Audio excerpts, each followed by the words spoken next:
요한복음 특강 108번째 시간입니다. 오늘은 요한복음 21장 10절에서 17절까지 말씀드리도록 하겠습니다. 내가 나를 사랑하느냐가 되겠습니다. 누구한테 물어본 질문이죠? 베드로한테 하신 질문이죠?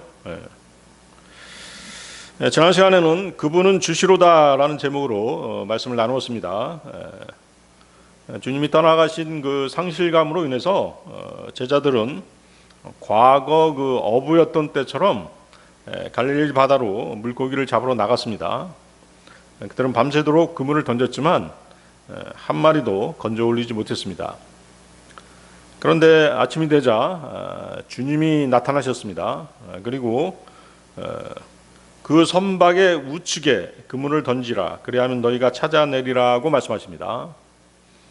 제자들은 주님인지 몰랐지만 그분의 말씀대로 하자 그물을 끌어올릴 수 없을 정도로 많은 물고기를 잡을 수 있었습니다.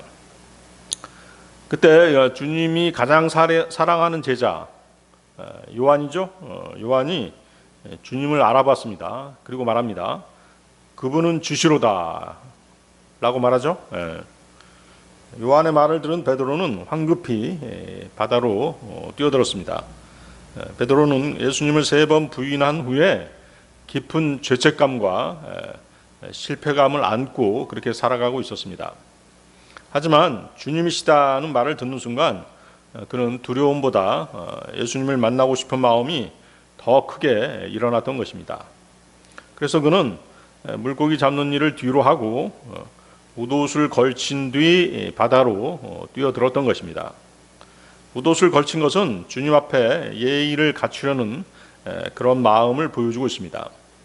바다로 뛰어든 것은 예수님을 만나고픈 간절한 마음 때문입니다. 자신의 죄로부터 회복되고 싶은 소망을 나타내는 것입니다. 이렇듯 참된 회개는 죄 때문에 하나님에게서 멀어지는 것이 아닙니다. 오히려 하나님께 더 가까이 나아가는 것이죠. 그래야지 문제를 해결할 수 있는 것입니다. 베드로는 자신의 그 상처와 실패를 숨기지 않았습니다. 자신을 다시 받아주실 예수님을 믿었기 때문에 누구보다 먼저 주님께 달려갈 수 있었던 것이죠. 이것은 상처 입은 성도가 회복하는 그 첫 걸음은 자신의 힘이 아니라 용서하시고 회복시켜 주시는 그리스도께 가까이 나아가는 것임을 보여주고 있습니다. 자, 요한복음 21장 10절 보십시오.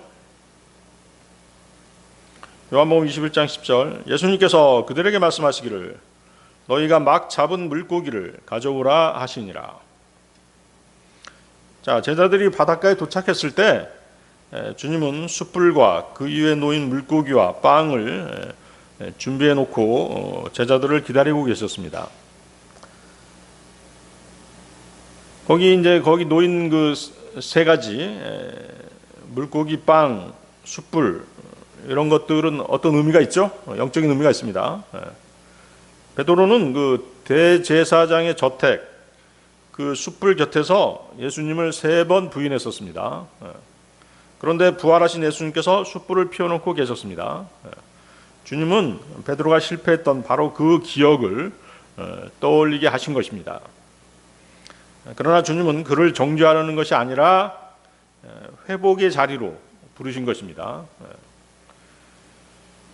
예수님은 제자들이 오기 전에 물고기도 준비해 두셨습니다. 예수님은 그 제자들의 물고기를 필요로 하지 않으셨습니다. 그분은 이미 준비하고 계셨던 것이죠. 주님은 우리의 그 도움에 의존하시는 분이 아니십니다. 오히려 우리를 은혜로 부르시는 분이신 것이죠. 예수님께서는 자신의 백성을 소상히 잘 알고 계십니다. 그들을 초장으로 인도하셔서 친히 먹이시는 선한 목자이십니다. 주님께서는 그 요한복음 6장 48절에서 나는 그 생명의 빵이라고 말씀하셨습니다. 그리고 요한복음 6장 51절에서 그 빵에 대해서 설명하십니다.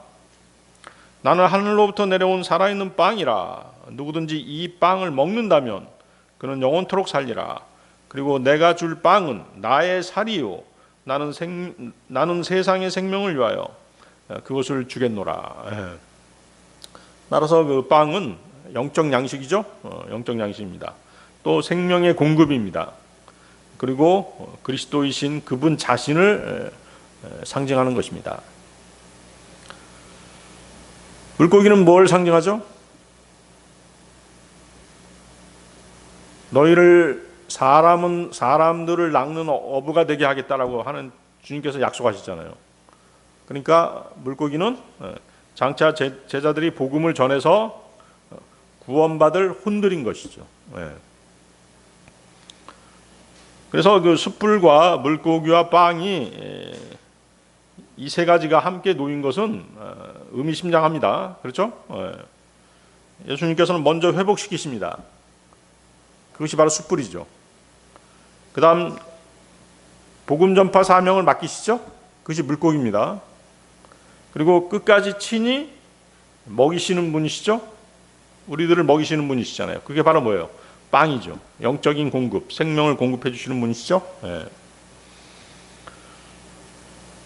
그래서 그 요한복음 21장은 주님의 부활 이후 교회의 모습을 미리 보여주는 그런 장면이 되겠습니다. 제자들이 물고기를 잡던 밤은 이 세상의 영적 어둠이죠. 그렇죠? 교회 시대, 이 교회 시대는 어둠으로 표현되죠. 밤으로 표현됩니다. 아침에 주님이 나타나신 것은 그분의 재림입니다. 그리고 풍성하게 잡힌 물고기는 복음 전파를 통해서 구원받은 혼들의 추수를 나타내고 있습니다. 그리고 숯불은 실패한 제자의 회복을 나타냅니다. 빵은 부활하신 주님께서 교회를 친히 먹이시고 돌보시는 모습입니다. 자, 그런데 그 10절에서 주님은 물고기를 준비해 두셨으면서도 제자들에게 뭐라고 말씀하십니까? 너희가 막 잡은 물고기를 가져오라 하고 하십니다. 자, 물고기가 뭐라고 말씀드렸죠? 구원받은 혼들을 상징한다고 말씀드렸죠? 그렇다면 주님은 뭐 때문에 막 잡은 물고기를 가져오라고 하셨겠어요? 우리의 구령의 증거를 보고 싶어 하시는 것이에요. 아시겠어요? 주님께서는 우리가 거둬들인 결실을 보시고 우리와 함께 그 기쁨을 나누고 싶어 하시는 것입니다. 요한복음 4장 36절이죠. 요한복음 4장 36절. 그런즉 거두는 자는 품삯을 받고 영생에 이르는 열매를 모으나니 뿌리는 자도 거두는 자도 함께 크게 기뻐하게 하려 함이라. 뿌리는 자가 말씀을 뿌리는 자가 있고 말씀을 뿌려가지고 그것을 수확하는 사람이 있죠. 둘 다 함께 기뻐하게 되는 것입니다. 그래서 우리가 죄인들에게 복음을 전하고 그들의 혼을 이겨와서 주님께 인도할 때 주님께서는 잃었던 양을 다시 찾은 기쁨을 누리고 싶어 하시는 것입니다. 누가복음 15장 5절 6절입니다. 누가복음 15장 5절 6절. 그리하여 그가 그것을 발견하면 그는 그것을 자신의 양 어깨 위에 올려놓고 크게 기뻐하느니라. 그런 다음에 그가 집으로 돌아오면 그는 자신의 친구들과 이웃들을 한테 불러 그들에게 말하기를 나와 함께 크게 기뻐하라. 이는 잃어버린 바 되었던 나의 양을 내가 찾았기 때문이라 하느니라. 자, 주님은 이미 그 숯불 위에 생선과 빵을 준비하고 계셨습니다. 때문에 그 제자들이 잡은 물고기가 꼭 필요했던 것은 아닙니다. 그럼에도 너희가 막 잡은 물고기를 가져오라고 하신 것은 제자들이 주님의 능력으로 얻은 열매를 어떻게 다시 주님께 돌려드리게 하시려는 그런 뜻이 있으셨던 것이죠. 이것은 구원도 사역의 열매도 모두 주님께서 이루신다는 뜻입니다. 하지만 주님은 믿는 사람들이 그 일에 기쁨으로 참여하기를 원하시는 것입니다. 따라서 이 장면은 사역의 열매와 헌신 그리고 하나님께 다시 올려드리는 신앙의 열매를 상징하는 것입니다. 제자들은 자신의 힘으로는 밤새 물고기 한 마리도 잡지 못했습니다. 주님의 말씀에 순종했을 때 그물이 찢어질 정도로 풍성한 열매를 맺었던 것입니다. 그리고 그 열매를 주님께 가져옴으로써 모든 열매의 주인은 자신들이 아니라 주님이심을 인정하게 되는 것입니다. 이는 오늘날 그리스도인도 자신의 재능, 봉사, 섬김, 구령의 열매를 자신의 영광으로 그렇게 돌려서는 안 되는 것입니다. 모든 영광을 주님께 돌려야 함을 가르쳐주고 계신 것이죠. 주님께서도 어땠어요? 하나님 아버지께 모든 영광을 돌리셨죠? 그래서 우리도 구령을 하든 또 지체들을 섬기든 봉사를 하든 무엇을 하든 자신의 영광으로 하려고 하면 안 되는 것이에요. 주님께 영광을 돌려드려야 되는 것이죠.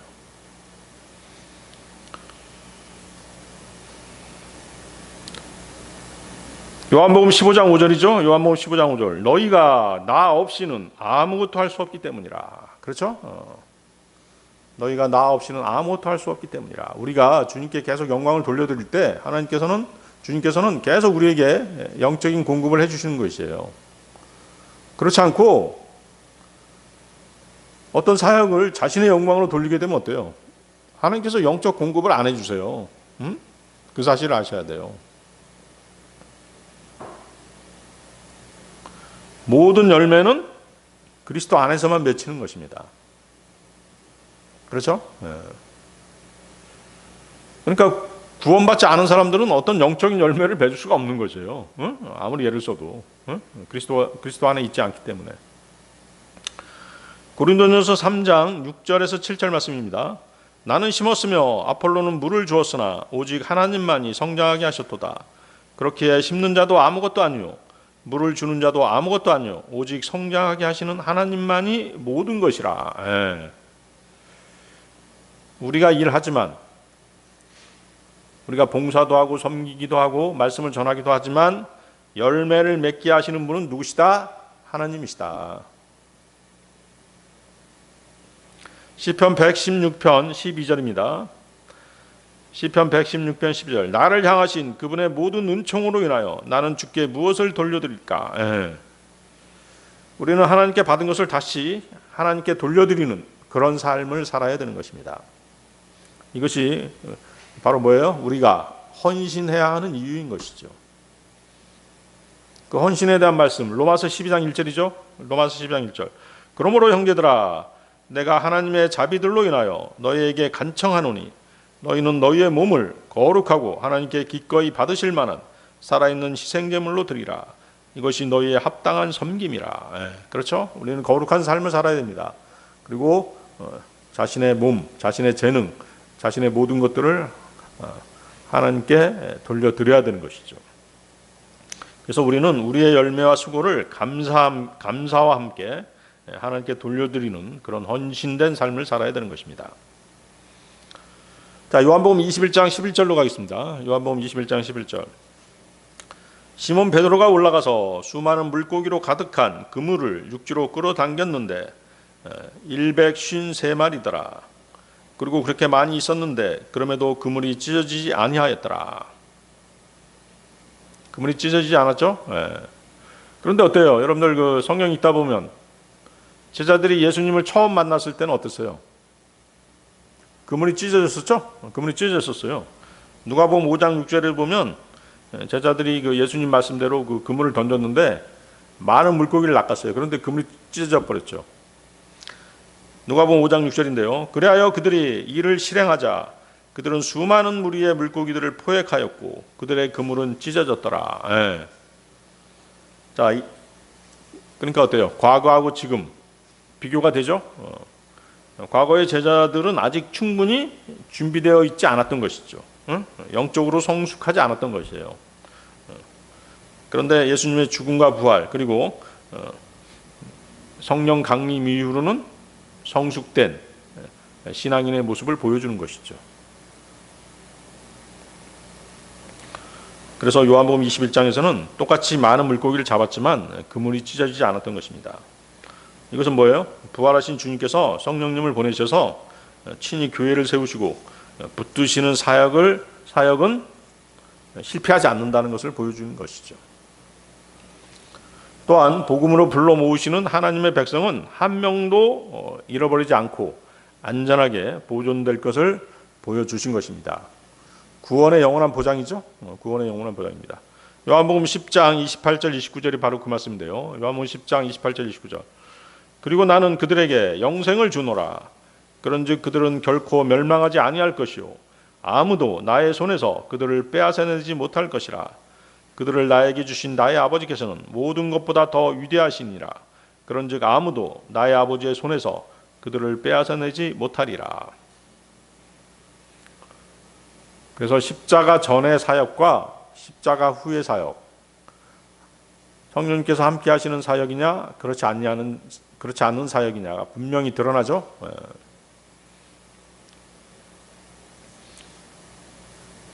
자신의 육신의 능력으로 무엇을 했을 때 그 열매들은 다 사라져 버리는 것이죠. 하나님의 장부에서 다 기록되지 않는 것들입니다. 그래서 자기 힘으로 하는 사역은 한계가 있는 것이죠. 한계가 있는 것입니다.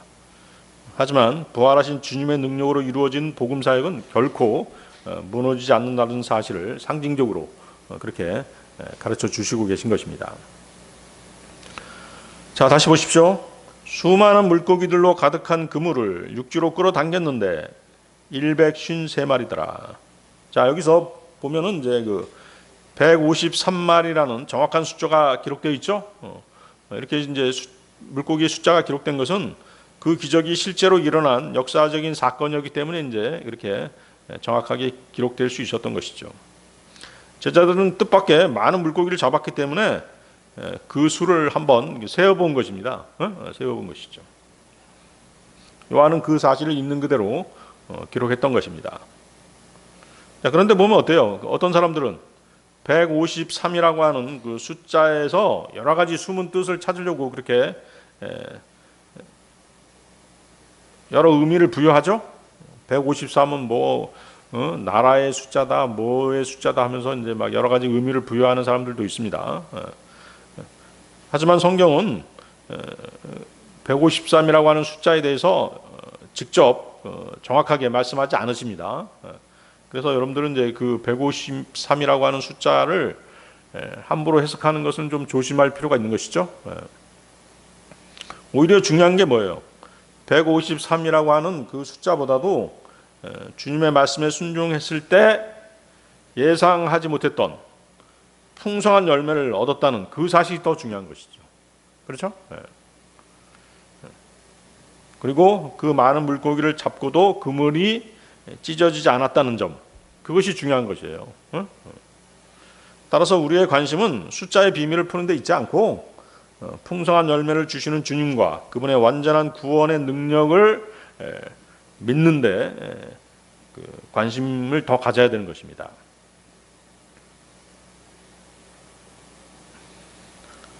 자, 요한복음 21장 12절로 가겠습니다. 12절. 예수님께서 그들에게 말씀하시기를 와서 식사하라 하시니라. 그리고 그분이 주이신 것을 알았으므로 제자 중 아무도 그분께 감히 당신은 누구시나이까 라고 여쭙는 자가 없었더라. 자, 예수님께서 그들에게 말씀하시기를 와서 식사하라 하시니라. 자, 이 말씀은 이 땅에 계실 때 그러하셨던 것처럼 주님이 여전히 사랑이 많으시며 은혜로우시고 겸손하신 분이라는 사실을 나타내 보여주고 있죠. 한편 제자들은 예수 그리스도께서 그들이 과거에 알고 있던 그분이 아니라는 것을 느꼈을 것입니다. 그분께서는 보통 사람이 아니라 육신을 입고 오신 하나님이시죠. 그들은 주님께서 십자가에 처형되시고 장사 지낸 바 되었다가 죽은 자들로부터 다시 살아나신 그 놀라운 사건을 통해서 그분이 주 하나님이신 것을 이제 알게 되었던 것입니다. 주, 로드, 단순한 뜻으로는 뭐예요? 주인이시란 뜻이죠. 주인이시란 뜻이지만 어때요? 주 그러면 여러분들 만물의 주인이시라는 뜻이에요. 만물을 통치하시고 만물을 생성하시고 모든 것을 통치하시는, 다스리시는 절대자라는 뜻이죠.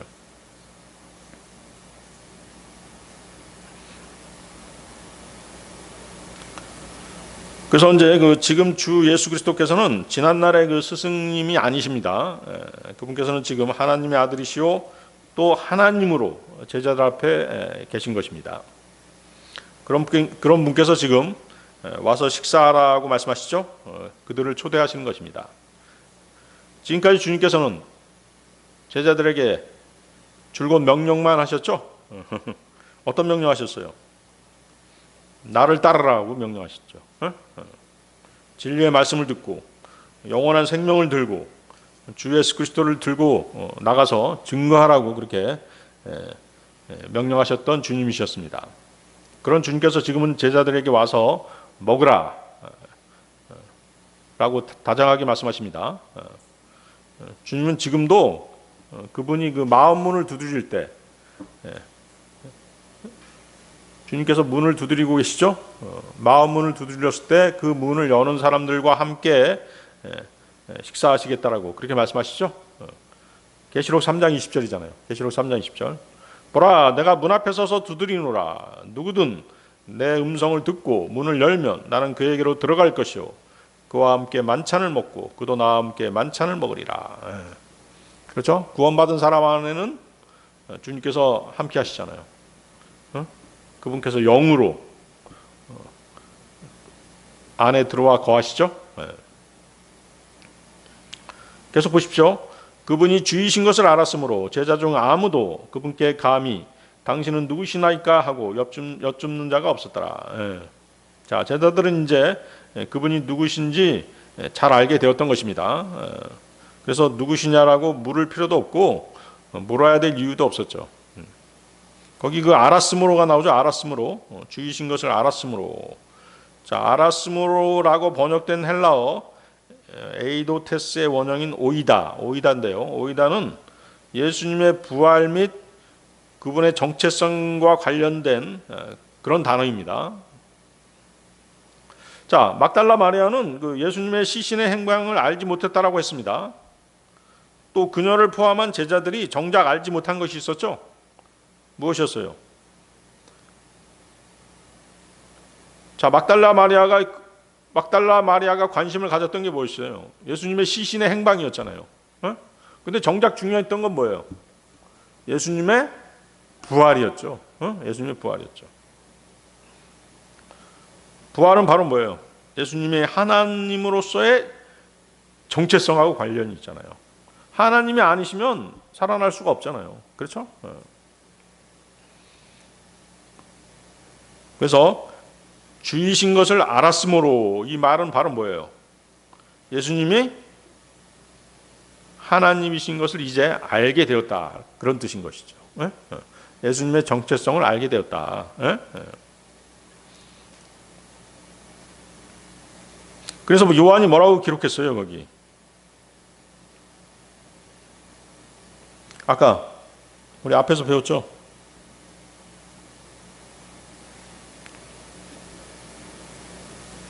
물고기 낚을 때 요한이 먼저 예수님을 알아봤잖아요.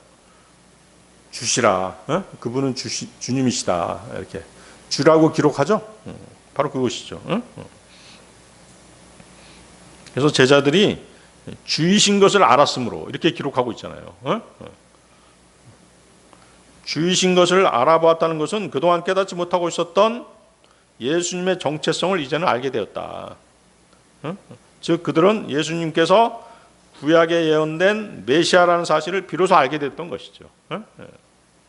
요한이 예수님인 줄을 이렇게 기록하지 않고 주이신 것을 이렇게 기록한 데에는 바로 이 사실을 드러내기 위한 그런 의도가 다분히 있었던 것입니다. 그래서 주라고 하는 말은 온 우주와 만물의 참된 주인이시고 절대적 주권자이시다. 그 사실을 이제 알게 된 것이에요.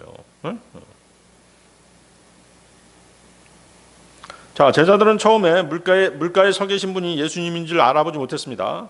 그러나 기적적인 고기잡이와 주님의 말씀을 경험한 뒤에는 그분이 부활하신 예수님을 모두 확신하게 되었던 것입니다. 그리고 부활하신 예수님의 몸은 어때요? 어떤 몸이에요? 바로 변화된 몸이겠죠? 변화된 몸이십니다. 영광을 받으신 몸인 것이죠. 때문에 그분 앞에는 이전보다 더 큰 어떤 경외심, 그렇죠? 그리고 어떤 신비로움이 분명히 있었을 것입니다. 그래서 제자들은 예수님을 분명히 알아보았던 것이죠. 주님으로서, 하나님으로서, 메시아로서 알아본 것입니다. 그래서 그 거룩한 임재 앞에, 그 거룩한 나타나심 앞에 함부로 말을 꺼낼 수 없었던 것이죠. 이것은 이제 어떤 두려움 때문이 아니라 그분에 대한 존경과 경외심 때문이었습니다. 따라서 이 장면은 부활하신 예수님은 여전히 사랑의 주님이시지만 동시에 영광 가운데 계신 주님이심을 보여주는 그런 구절인 것입니다.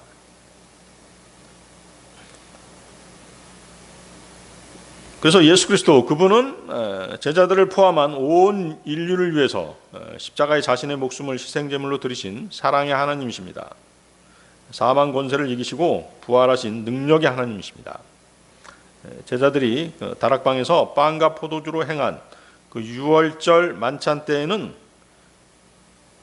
어땠어요? 예수님의 정체성에 대해서 정확하게 알지 못했었죠? 정확하게 알지 못했었어요.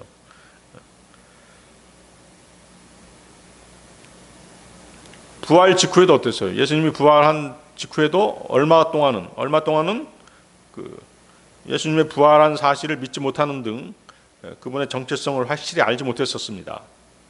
하지만 바닷가에서 빵과 생선을 나누는 지금 이 시점에서는 어때요? 예수님이 누구신지 정확하게 깨달을 수 있었던 것입니다. 따라서 그들은 부활하신 예수님께 무엇을 질문할 수 있는, 질문할 필요가 없었던 것이죠. 질문조차 할 수 없었던 것이죠. 그렇죠? 당신은 누구십니까? 라고 물어볼 수 없었던 것이죠. 너무도 분명했기 때문에 말문을 닫을 수밖에 없었던 것이죠. 요한복음 21장 13절로 가겠습니다. 요한복음 21장 13절. 그때 예수님께서 빵을 취하시고 그들에게 주시며 물고기도 그와 같이 하시니라. 그때 예수님께서 오셔서 빵을 취하시고 그들에게 주시며 물고기도 그와 같이 하시니라. 자, 예수 그리스도께서는 그 지상 사역을 수행하시던 그 동안에 작은 물고기 2마리와 보리빵 5개로 5,000명을 먹인 그런 사건이 있었죠. 그때 주님은 어떻게 하셨어요? 식사하기 전에 감사 기도를 드렸죠. 그렇죠? 감사 기도를 드렸잖아요. 그리고 제자들에게 음식을 나눠주셨잖아요. 요한복음 6장 11절입니다. 그리고 나서 예수님께서 빵덩이들을 집으셨으며 그분께서 감사들을 드리신 후에 친히 제자들에게 나누어 주셨고 제자들은 앉아있던 자들에게 나누어 주었으니 물고기들도 마찬가지로 그들이 바라는 만큼 나누어 주었더라. 그런데 어때요? 지금은 부활하신 주님께서는 누구에게도 감사를 드리지 않으시죠? 그 이유가 무엇일까요? 그분 자신이 곧 하나님이시다는 것을 드러내신 것입니다. 그렇죠? 그래서 지금 하나님께서 빵을 집어서 그들에게 주시고 또 생선도 나눠주시면서 제자들을 보살피고 계신 것입니다. 이것이 바로 하나님의 자녀가 된 사람들만이 누릴 수 있는 아름다운 영적 교제인 것입니다. 주님과 함께 누릴 수 있는 기쁨인 것이죠. 주님께서는 재림과 관련된 비유에서 이런 말씀을 하셨습니다. 여러분들 한번 찾아보세요. 누가복음 12장 37절. 누가복음 12장 37절.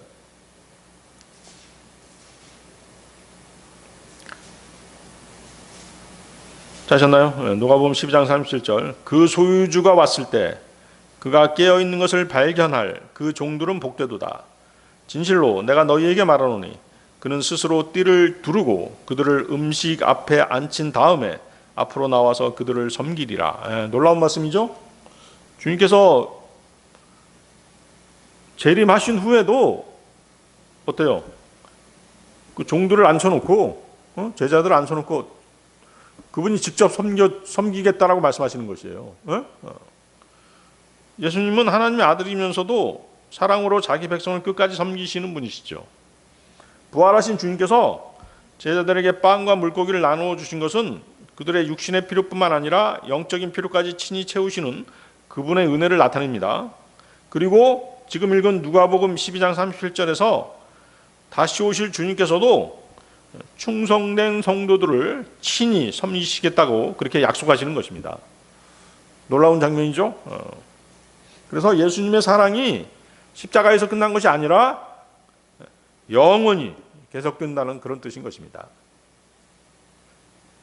어때요? 세상 왕들은, 세상 지도자들은 자기들이 섬김을 받으려고 하죠. 종들을 막 하대하면서 막 부립니다. 하지만 예수님은 만왕의 왕이시면서도 자신을 낮추셔서 사람을 섬기셨습니다. 그렇죠? 이것이 뭐예요? 인간이 만들어낸 종교에서는 보기 어려운 하나님의 성품을 보여주는 아주 강력한 그런 증거 구절인 것입니다. 그렇죠? 영원히 우리들을 섬기시겠다라고 그렇게 약속하시는 것이에요. 그렇기 때문에 성도는 자신의 힘으로, 자신의 능력으로 살아가는 사람이 아닌 것이죠. 지금도 섬기시고 장차 영광 가운데서도 섬겨주실 주님의 은혜를 의지하며 살아가는 사람들이 우리 그리스도인인 것입니다.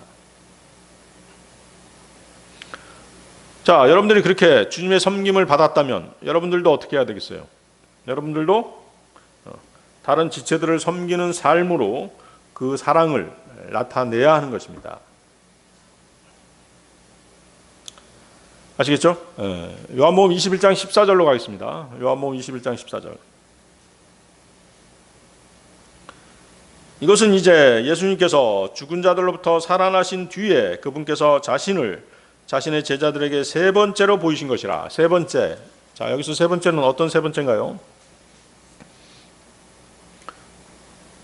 부활 후에 세 번째 나타나셨다. 그런 뜻이 아닙니다. 제자들이 모여 있을 때 나타나는 것으로 세 번째라는 그런 의미입니다. 자, 여기서 이제 그래서 여러분들이 여기 이 세 번째라는 것을 오해하면 안 되겠습니다. 그러니까 여기 세 번째라는 이 횟수에는 그 막달라 마리아에게 나타나신 사건이라든가 뭐 베드로 개인에게 나타나신 사건, 그리고 여인들에게 나타나신 것, 또 엠마오로 가는 두 제자에게 나타나신 것, 이런 것들이 이런 것들은 포함되지 않는 것이에요. 제자들에게만 나타난 세 번째라는 것이에요. 아시겠죠? 그러니까 예루살렘에서 어때요? 도마가 있을 때와 없을 때 두 번 있었죠? 그때 두 번 나타나셨죠? 그리고 여기 지금 제자들에게 나타나신 이 사건까지 포함해서 세 번째다. 그 얘기입니다. 자, 요한복음 21장 15절로 가겠습니다. 요한복음 21장 15절. 그렇게 하여 그들이 식사한 후에 예수님께서 시몬 베드로에게 말씀하시기를, 요나의 아들 시몬아, 내가 이들보다 나를 더 사랑하느냐 하시니라. 그가 그분께 말씀드리기를, 예 주여, 당신께서는 제가 당신을 사랑하는 것을 아시나이다 하니라. 그분께서 그에게 말씀하시기를, 내 어린 양들을 먹이라 하시니라. 자, 베드로에게는 반드시 해결해야 될 문제가 하나 있었죠? 어떤 일이었어요? 주님을 세 번 부인했던 그 일이죠. 자, 그렇다고 해서 베드로가 구원을 상실했다든가 구원을 잃어버렸다든가 그런 것은 아닙니다. 베드로는 단지 제자로서의 지위를 상실했던 것입니다. 무덤에 찾아온 여인들에게 천사가 나타나서 이런 말을 합니다. 마가복음 16장 7절인데요. 마가복음 16장 7절. 그러나 너희의 길을 가서 그분의 제자들과 베드로에게 그분께서 너희에 앞서 갈릴리로 가신다고 알리라. 거기서 너희가 그분을 보리니 그분께서 너희에게 말씀하신 대로니라. 자, 여기서 보면 어때요? 제자들과 베드로 이렇게 해서 그 베드로를 주님의 제자들과 별도로 떼어서 구별하고 계시죠? 구별하고 있습니다. 다시 말해서 베드로는 이미 주님의 제자들에서 밀려나 있었던 거죠. 열애로 밀려나 있었던 것이에요. 베드로는 제자로서의 신분을 상실하고 있었던 것이죠. 그런 그에게 주님이 찾아오셔서 제자의 지위를 회복시켜 주시려고 지금 하고 계신 것입니다. 그래서 좀 물어보고 있는 것이죠.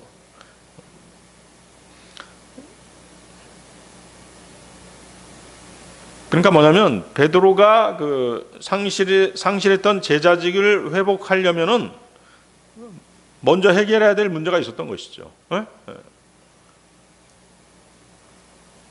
그는 예수 그리스도를 3번 부인했기 때문에 자신의 뿌린 씨를 스스로 거둬들여야 했던 것이에요. 그는 자신이 뿌렸던 3번의 부인을 새로운 고백을 통해서 3번의 새로운 고백을 통해서 스스로 뿌린 씨를 거둬들여야 했던 것입니다. 자, 마귀는 예수 그리스도를 따르는 모든 제자들을 공격합니다. 저와 여러분도 예외는 아니죠. 하지만 특별히 그 베드로를 집중적으로 그렇게 공격했습니다.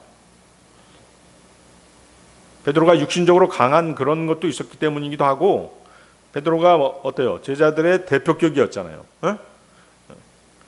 그렇기 때문에 이제 사탄이 베드로를 집중적으로 노렸던 것이죠. 왜냐하면 그 영적 전쟁에서는 지도자격인 그런 사람이 흔들리게 되면 공동체 전체가 영향을 받죠. 무너질 수밖에 없습니다. 사탄은 그래서 베드로를 더욱 집요하게 그렇게 시험했던 것입니다. 그러나 그 모든 공격은 하나님의 허락과 주권 하에서 이루어진 것이죠.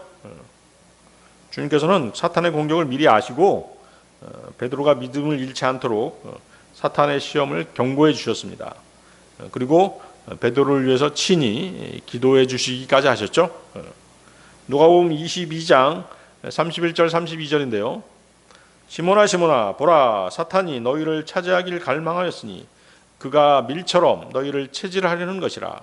그러나 내가 너의 믿음이 쇠하지 않도록 너를 위하여 기도하였느니라. 그런즉 내가 회심하면 너의 형제들을 강건하게 하라.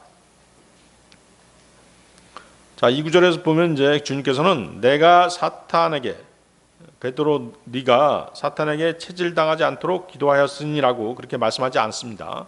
뭐라고 말씀하세요? 내 믿음이 약해지지 않도록 내가 너를 위하여 기도하였으니라고 말씀하시죠. 그러니까 뭐냐면 사탄의 시험을 겪더라도 믿음이 약해지지 않도록 주님께서 기도하신 것이죠. 그러니까 우리가 신앙생활하다 보면 어때요? 시험이 없을 수가 없는 것이에요. 시험은 반드시 있는 것이에요. 아시겠죠? 그래서 그 시험을 통해서 어떻게 우리가 연단되잖아요.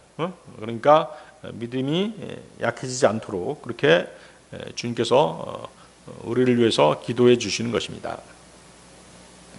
우리도 서로 기도해야 되겠죠? 그래서 우리도 서로 기도해야 되는 것입니다.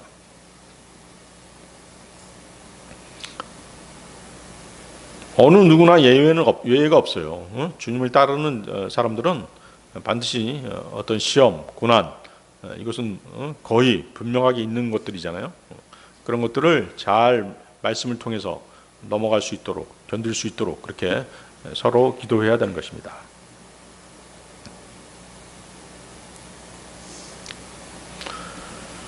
베드로는 아주 육신적으로는 아주 강한 사람이었잖아요. 누가복음 22장 33절 보면 주여 저는 감옥에도 그리고 죽음에까지도 당신과 함께 갈 준비가 되었나이다라고 그렇게 장담했었죠. 그러나 결국 어때요? 주님 근데 베드로는 어땠어요? 주님을 3번이나 연거푸 부인해 버렸죠. 그렇게 함으로써 사탄의 시험에 걸려서 넘어가고 말았던 것입니다. 그런데 부활하신 주님께서는 지금 그가 다시 회복할 수 있도록 회심할 수 있는 기회를 주려고 하시는 것입니다. 그래서 베드로는 이제 어때요? 자신의 생각과 힘만으로는 넘어갈 수밖에 없다. 그 사실을 깊이 깨달았던 것입니다. 거기 15절 다시 보십시오. 15절. 15절에서 거기 그들이 식사한 후에 예수님께서 시몬 베드로에게 말씀하시기를 요나의 아들 시몬아 내가 이들보다 나를 더 사랑하느냐 하시니라. 그가 그분께 말씀드리기를 예 주여 당신께서는 제가 당신을 사랑하는 것을 아시나이다 하니라. 예. 자, 베드로를 향한 예수님의 그 첫 번째 질문이 바로 이것이었죠. 네가 이 사람들보다 나를 더 사랑하느냐? 예? 이 사람들 즉 다른 제자들보다 나를 더 사랑하느냐고 물으십니다. 예. 자, 베드로가 주님을 사랑하고 있다는 그 사실은 의심의 여지가 없습니다. 예. 그런데 주님께서는 베드로에게 내가 다른 제자들만큼도 아니고 내가 다른 제자들보다 더 주님을 사랑하느냐고 물으시잖아요. 어? 왜 이렇게 물으셨을까요? 네. 주님께서는 베드로가 한 말을 다 기억하고 계세요. 응? 베드로는 다른 제자들 그 누구보다도 자기가 더 주님을 사랑한다라고 스스로 공개적으로 말한 적이 있었거든요. 응? 마태복음 26장 33절이죠. 마태복음 26장 33절. 비록 모든 사람들이 당신으로 인하여 실족하게 될지라도 그럼에도 저는 결코 실족하게 되지 않을 것이니이다. 예. 아주 호언장담을 했었죠. 그리고 마태복음 26장 35절에서도 제가 당신과 함께 죽어야 할지언정 그럼에도 저는 당신을 부인하지 아니하겠나이다 라고 이렇게 호언장담했던 것입니다. 이들보다 나를 더 사랑하느냐는 이 질문에 베드로는 직접적으로 대답하지는 않았습니다. 대신에 뭐라고 대답하고 있어요? 뭐라고 대답합니까? 예 주여 당신께서는 제가 당신을 사랑하는 것을 아시나이다 라고 대답하죠. 사실 이제 이 구절도 대단히 큰 의미가 있는 것이죠. 하나님이 어떤 분이신가를 이제 베드로가 알았던 것이에요. 하나님이 어떤 분이세요? 모든 것을 아시는 분, 즉 전지하신 하나님이신 것이죠. 그 사실을 베드로가 깨달았기 때문에 이렇게 대답할 수 있었던 것이죠. 주님께서는 다 아십니다. 제 마음까지 다 아십니다. 여러분들 기도할 때 그런 사실들을 놓치고 기도하면 안 되는 것이죠. 하나님께서 모든 걸 아시는 분이세요. 근데 모른다라고 생각하고 기도하면 안 되잖아요. 하나님께서 모르실 거 하고 함부로 죄를 지으면 안 되잖아요. 그렇죠? 자, 베드로가 예수 그리스도를 사랑했다는 것은 사실이었습니다. 그는 주님을 향한 사랑을 버리거나 물린 적이 한 번도 없습니다. 요한복음 18장 10절 보면 베드로가 칼을 휘둘러서 예수님을 잡으러 왔을 때 대제사장의 종의 그 귀를 잘라버렸잖아요. 그런 사실을 미루어 보더라도 주님을 그만큼 사랑하기 때문에 이제 그런 행동을 한 것이었죠. 근데 문제는 뭐예요? 그런 그의 행동에 사탄이 개입해서 베드로를 함정에 빠뜨리고 있다는, 자기 자신을 함정에 빠뜨리고 있다는 그 사실을 깨닫지 못했던 것이죠. 그래서 시험을 당했을 때 3번이나 주님을 부인했던 것입니다. 막 욕을 해가면서 부인했던 것이에요.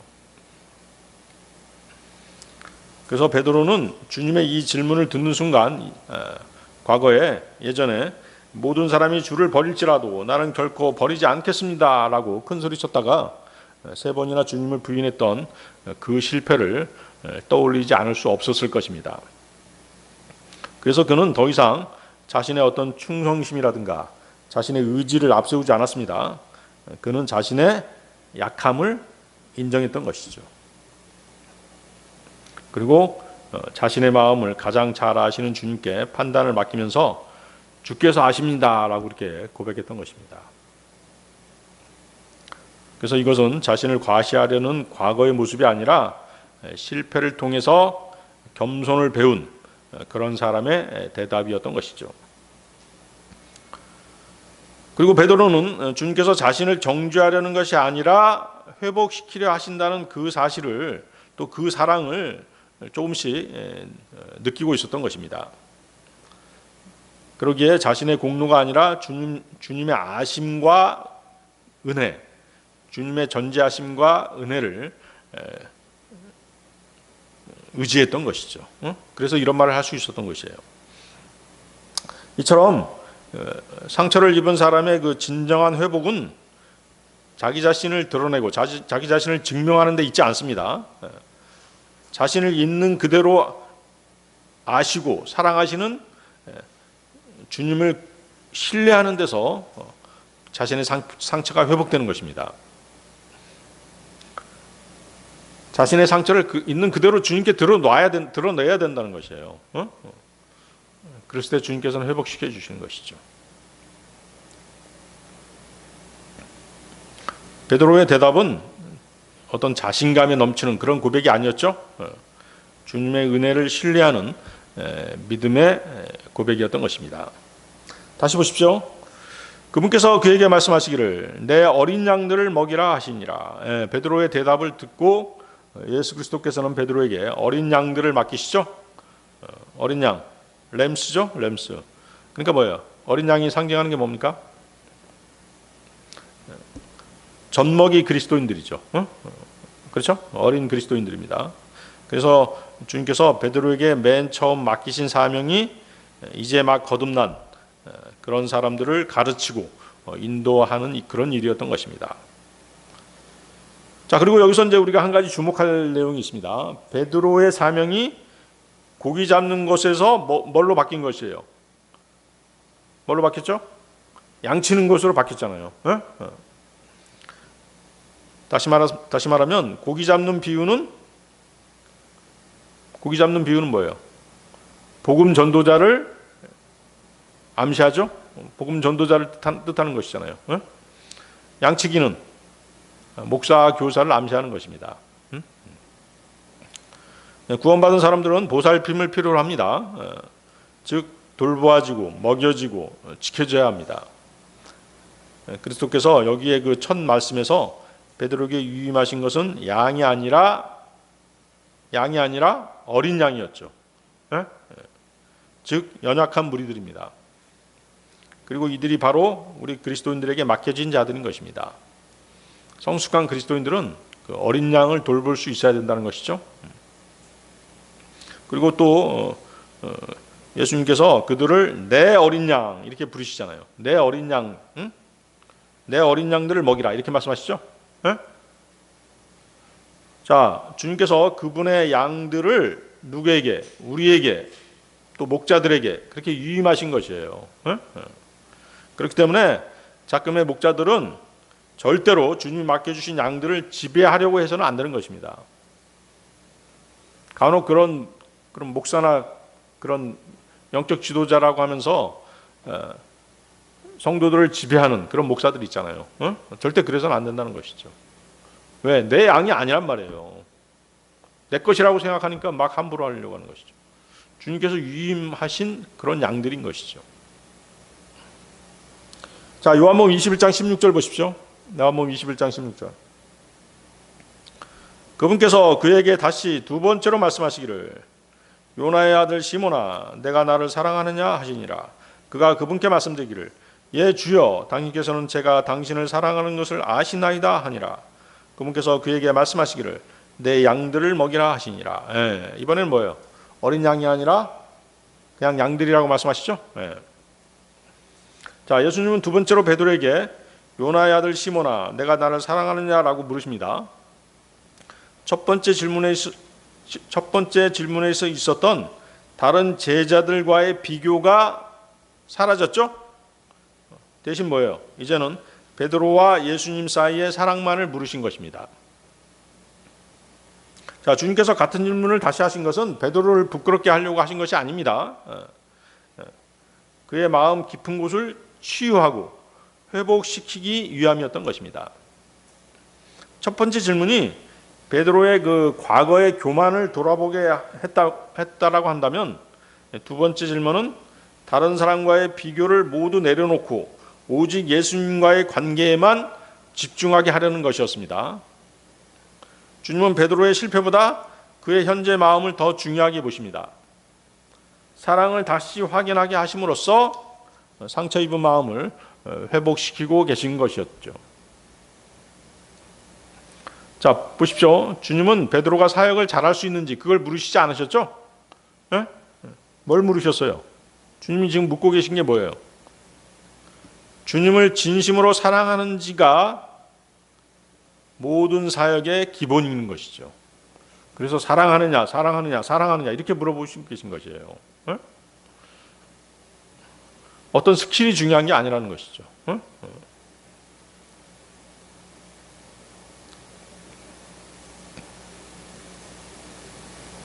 그래서 주님은 누군가 잘못했을 때 그의 잘못을 책망만 하시는 그런 분이 아니신 것이죠. 반복되는 사랑의 질문을 통해서 무너진 마음을 다시 세우시고 관계를 회복시켜 주시는 분이십니다. 참된 회복은 자신의 실패를 잊어버린 데서 시작되는 것이 아닙니다. 주님을 사랑하는 마음을 다시 세우는 데서 시작된다는 사실을 여러분들 아셔야 됩니다. 그렇죠? 여러분들 실패해 본 경험이 있잖아요. 실수해 본 경험이 있고 죄를 지은 적 있잖아요. 자기 상처만 바라보면 안 되는 것이죠. 아, 형제 자매들이 나를 어떻게 생각할까? 자꾸 그런 데 집착할 필요 없어요. 주님과의 관계를 먼저 회복해야 된다는 것이죠. 그래서 어떤 교회 보면 교제한다고 이렇게 모여요. 사람들이 모여가지고 막 자기 잘못하고 죄 짓고 이런 것들을 막 서로 자백하는 그런 시간을 갖는 그런 모임이 있어요. 실제로. 물론 이제 내가 어떤 형제, 어떤 특정한 형제, 어떤 특정한 자매에게 잘못했으면 그 형제나 자매를 찾아가서 형제님 내가 이렇게 잘못했습니다라고 그렇게 이제 자백할 수는 있겠죠. 그렇지만 자신들이 지은 모든 죄까지 막 이렇게 드러내놓고 형제 자매들한테 자백하는 거, 그런 것은 진정한 교제가 아니에요. 누구한테 자백해야 돼요? 하나님께 자백을 해야죠. 그게 뭐냐면 카톨릭에서 들어온 잘못된 관행인 것이죠. 카톨릭은 어때요? 누구한테 죄를 자백해요? 신부한테 자백하잖아요. 고해성사 하잖아요. 마치 그런 것이 대단한 어떤 교제인 것처럼 그렇게 착각해가지고 형제자매들이 모인 데서 그냥 해야 될 말, 안 해야 될 말, 밝혀야 될 일, 안 밝혀야 될 일까지 다 막 이렇게 자백하는 그런 경우가 있단 말이에요. 그건 잘못된 것이에요. 아시겠죠? 하나님께 자백을 해야 되죠. 하나님과 나 사이의 관계를 먼저 세우는 게, 올바로 세우는 게 가장 중요한 것이에요. 자, 베드로는 이제 같은 질문을 두 번째로 듣자 자신의 과거의 실패가 더욱더 선명하게 떠올랐을 것입니다. 그러나 그는 더 이상 자신을 변호하거나 자신의 충성심을 내세우지 않았습니다. 오히려 자신의 마음을 가장 잘 아시는 주님께 모든 판단을 맡기고 있죠. 뭐라고 얘기합니까? 주께서 아시나이다 라고 고백하죠. 주님의 전지하심, 거기다 모든 판단을 이제 맡기는 것이죠.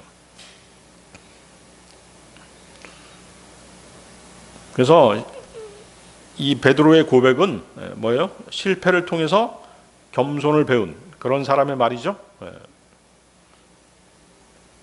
그리고 베드로는 주님께서 자신을 지금 밀어내려고 하는 것이 아니라 다시 세우려 하신다는 것을 점차 깨닫고 있었기 때문에 이렇게 대답을 한 것입니다.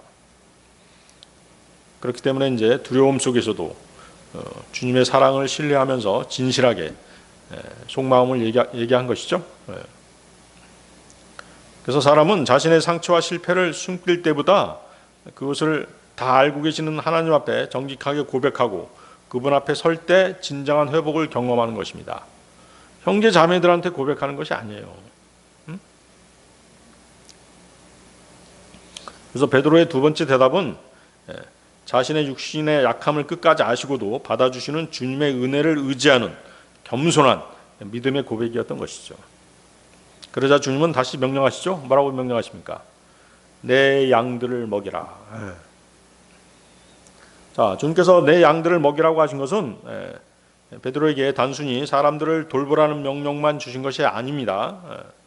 주님을 사랑하는 사람은 반드시 주님의 백성을 말씀으로 섬기고 돌보아야 한다는 사실을 가르쳐 주신 것입니다. 여기서 내 양들이라고 하신 것은 양의 주인이 베드로가 아니라 예수님 자신임을 다시 한번 보여주신 것입니다. 따라서 베드로는 자신의 생각이나 지혜가 아니라 주님의 말씀으로 양들을 먹여야 했습니다. 또한 주님은 베드로의 과거의 실패를 더 이상 문제 삼지 않으시고 회복된 사람에게 다시 사명을 맡겨주셨습니다.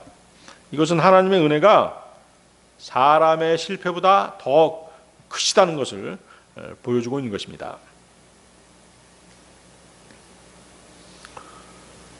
그래서 자꾸 자기 자신이 잘못하면 어때요? 잘못하면 도망가려고 하잖아요. 그렇죠? 죄를 지면 다 도망가려고 하잖아요.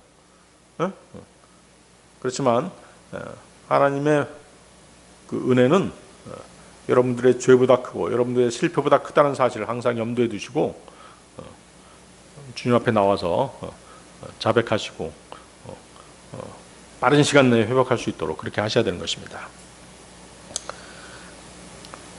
그래서 참된 사랑은 그 행동으로 나타나는 것입니다. 말로만 사랑한다고 해서는 안 되잖아요. 그렇죠? 예수님의 명령은 하나님의 진리와 사랑을 세상에 전하는 그런 책임이 포함되는 것입니다.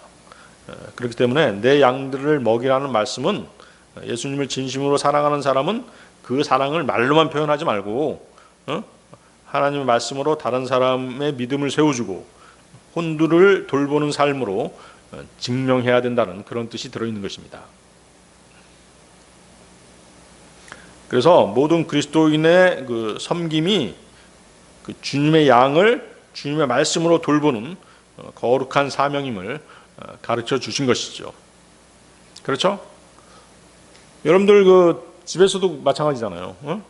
부모님을 사랑합니다, 사랑합니다. 말로만 하면 뭐예요? 아무 의미 없는 것이에요. 행동으로 보여줘야 되는 것이죠. 여러분들이 부모님 사랑하면 어때요? 부모님들이 원하는 것들, 이런 것들을 제공해 드려야 되는 것이죠. 그것이 바로 진정한 사랑인 것이죠. 자, 요한복음 21장 17절로 갑니다. 요한복음 21장 17절. 그분께서 그에게 세 번째로 말씀하시기를 요나의 아들 시몬아 내가 나를 사랑하느냐 하시니라. 베드로가 그분께서 자신에게 세 번째로 내가 나를 사랑하느냐고 말씀하신 까닭에 비통해 하였더라. 이윽고 그가 그분께 말씀드리기를 주여 당신께서 모든 것을 아시며 당신께서는 제가 당신을 사랑하는 것을 아시나이다 하였더라. 예수님께서 그에게 이같이 말씀하시니라. 내 양들을 먹이라. 자, 세 번의 부인, 세 번의 물음, 연관성이 있죠? 자, 예수 그리스도께서 베드로에게 내가 나를 사랑하느냐고 세 번째로 묻습니다. 세 번의 같은 질문에 베드로는 상심할 수밖에 없었을 것입니다. 자신이 주님을 세 번이나 부인했던 그 뼈아픈 기억이 그의 마음을 짓누르고 있었기 때문인 것이죠. 주님께서 베드로의 사랑을 거듭거듭 세 번이나 확인하시는 것은 세 번이나 확인하시자 베드로는 어때요? 주님의 의도가 무엇인지 알 수 있었죠? 자신이 세 번 부인했기 때문에 세 번 물으신다는 걸 이제 깨닫게 됐던 것이죠. 그렇지만 어때요? 이 질문의 목적은 베드로를 정죄하려는 것이 아니었죠? 온전하게 회복시키는 데 있었던 것입니다. 그래서 어떤 사람의 실수, 또 실패할 수 있습니다. 근데 어때요? 그것을 실패 그대로 덮어두면 진정으로 회복하지 못하는 것이에요. 하지만 사랑 안에서 자신의 실패를 정직하게 마주할 때 새롭게 다시 시작할 수 있는 것입니다. 예수님은 베드로가 했던 그 세 번의 부인을 세 번의 사랑의 고백으로 바꾸어 주심으로써 죄책감에 묶여있던 그의 마음을 자유롭게 그렇게 해주셨던 것입니다. 또한 주님은 베드로가 자신의 의지나 열심에 의지하지 않고 오직 주님의 은혜를 신뢰하는 사람으로 변화되기를 원하셨던 것입니다. 그래서 세 번 물으셨던 것이죠.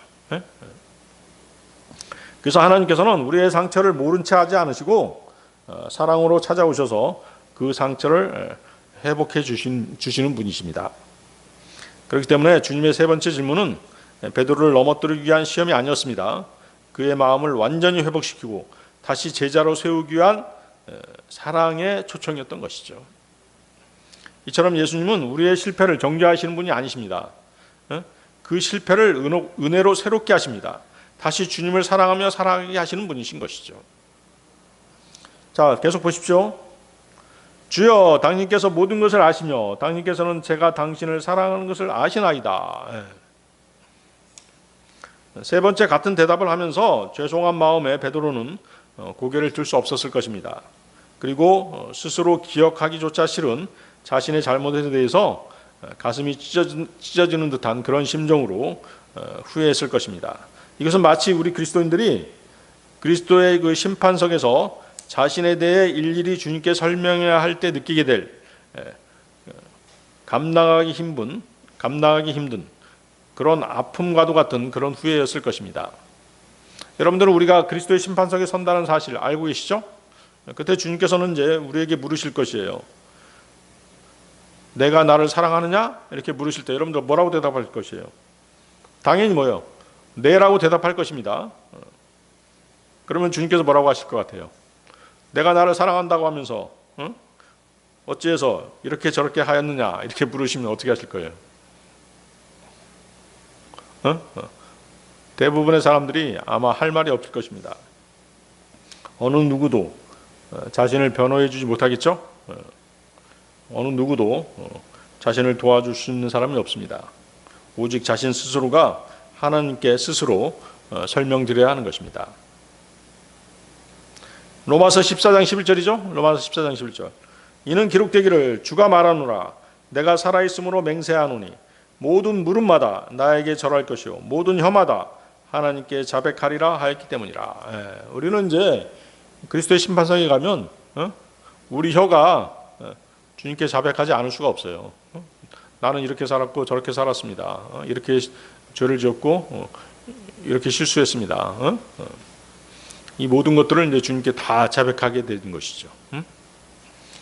그런 후회와 절망감을 느끼지 않으려면 우리는 신앙생활하는 동안 무엇을 항상 그리스도의 심판석을 의식하면서 믿음 생활을 해야 되는 것입니다. 자, 베드로는 주님의 거듭되는 질문에 자신이 저주하고 맹세하면서 나는 그 사람을 알지 못하노라고 이렇게 주님을 부인했던 자신의 말을 머리에 떠올리면서 고개를 푹 숙인 채 기어드는 목소리로 주여 당신께서는 모든 것을 아시며 제가 주를 사랑하는 줄 아시나이다 라고 겨우 대답했던 것입니다. 자, 주여 당신께서는 모든 것을 아시며 라고 고백한 것은 자신의 사랑을 증명하려는 말이 아니었습니다. 자신의 실패와 사랑, 두려움과 진심까지 모두 아시는 주님을 신뢰한다는 믿음의 표현이었던 것이죠. 당신은 모든 것을 아시는 전지하신 하나님이십니다. 라는 그 믿음이 깔려 있었던 것이죠. 그래서 이제 베드로는 이제 자신의 능력을 의지하는 그런 사람이 아니었습니다. 자신을 끝까지 아시고도 버리지 않으시는 주님의 은혜를 의지하는 사람으로 그렇게 변화되고 있었던 것이에요. 아시겠죠? 여러분들 그래서 성숙한 그리스도인이 되려면 자신의 실패를 계속 주님께 자백하고 또 회복하고 이런 과정을 통해서 주님의 은혜, 주님의 사랑만을 의지하는 사람들로 이렇게 성장하게 되어 있는 것입니다. 그래서 그의 세 번째 대답은 실패한 사람이 마지막으로 자신을 변호한 그런 말이 아니죠. 모든 것을 아시는 주님께 자신의 삶 전체를 맡기는 겸손한 믿음의 고백이었던 것입니다. 그러자 주님께서는 다시 말씀하시죠. 내 양들을 먹이라. 주님께서 세 번째로 내 양들을 먹이라고 말씀하신 것은 베드로의 회복이 완전히 이루어졌음을 확인하시고 베드로를 다시 목자의 사명으로 세우셨다는 그런 뜻입니다. 예수님께서는 베드로의 그 과거의 실패를 더 이상 그의 미래를 결정하는 기준으로 삼지 않으신 것이에요. 오히려 실패를 통해 겸손해진 그에게 가장 소중한 사명을 맡기신 것입니다. 또한 내 양들이라고 하신 것은 성도들이 베드로의 양이 아니라 끝까지 예수님의 소유임을 분명히 보여주신 것입니다. 따라서 베드로는 사람들을 자신의 뜻대로 이끄는 지도자가 아니라 주님의 말씀으로 양들을 먹이고 보호하는 청지기가 되어야 했던 것입니다. 그런데 어때요? 잠깐만 목사들 가운데는 이 사실을 잃어버리는 사람들이 있죠. 예수님의 소유예요. 예수님의 소유를, 그 양들을 그 목사에게 맡긴 것이라고. 근데 어때요? 마치 자기 소유인 것처럼 함부로 막 하잖아요.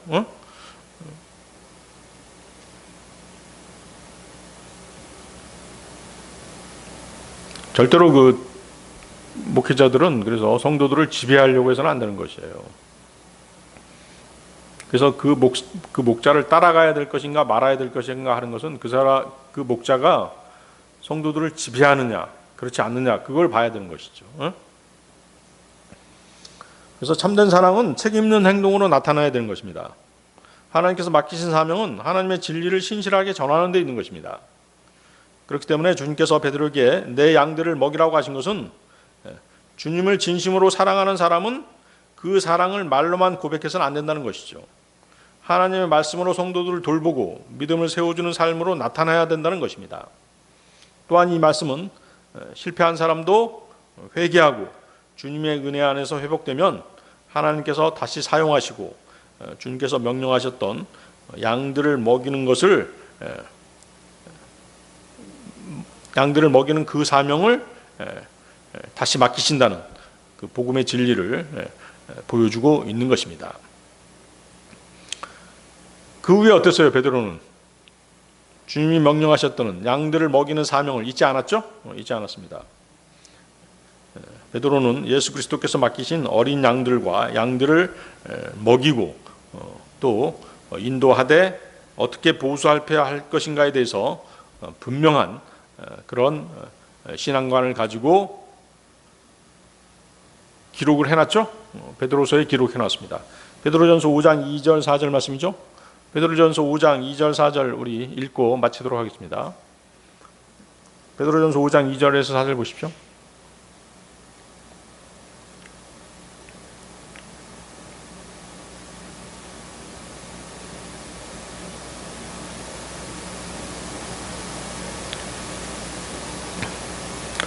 너희 가운데 있는 하나님의 양무리를 먹이면서 그들을 감독하되 억지로 하지 말고 오직 자원하여 하며 더러운 이익을 위하여 하지 말고 오직 준비된 생각으로 하라.